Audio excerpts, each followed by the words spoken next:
Бидний амьдарч буй орчлон ертөнцийн төсөөлшгүй уужим олон жилийн настай бөгөөд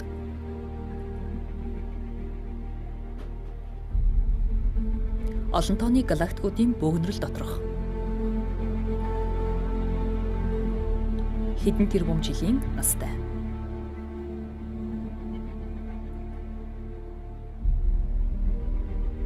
Гайхамшигтай оддын нэг билээ.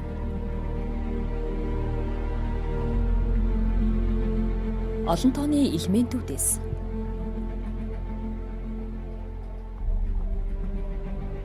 од гариг бий болж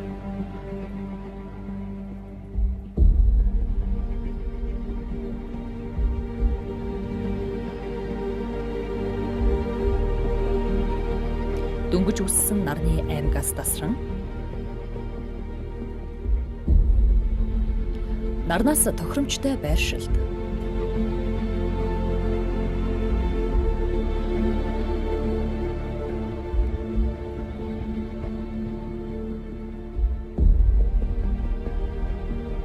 шинэ гариг бий болсон.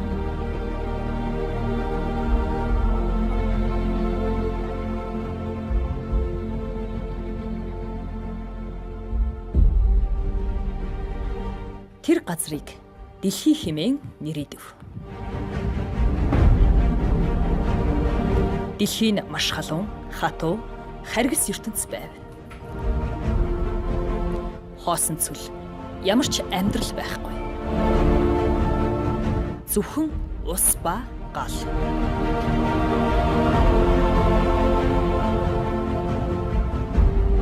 Хортхий болон утаа.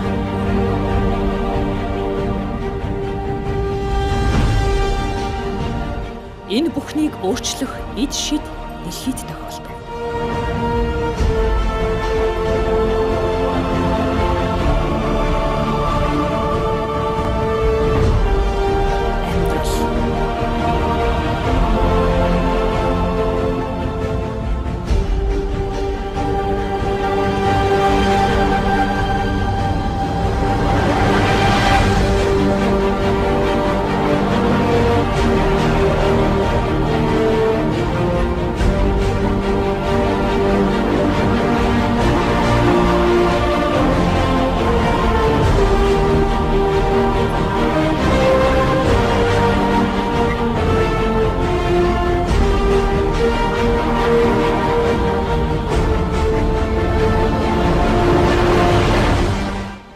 Дэлхийд амьдрал хэрхэн бий болов? Энэ бүхнээс хэрхэн ийм болов? Амьдрал атомуудын санамсаргүй нэгдлээс үүссэн үү? Амьдрал гариг иргэсийн нөлөөллөөр олон жилийн өмнө дэлхий дээр бий болсон уу? Дэлхий болон түүн дээрх амьдралыг Бурхан бүтээсэн үү? Тэгвэл ертөнцийн үслийг асуулцгаая.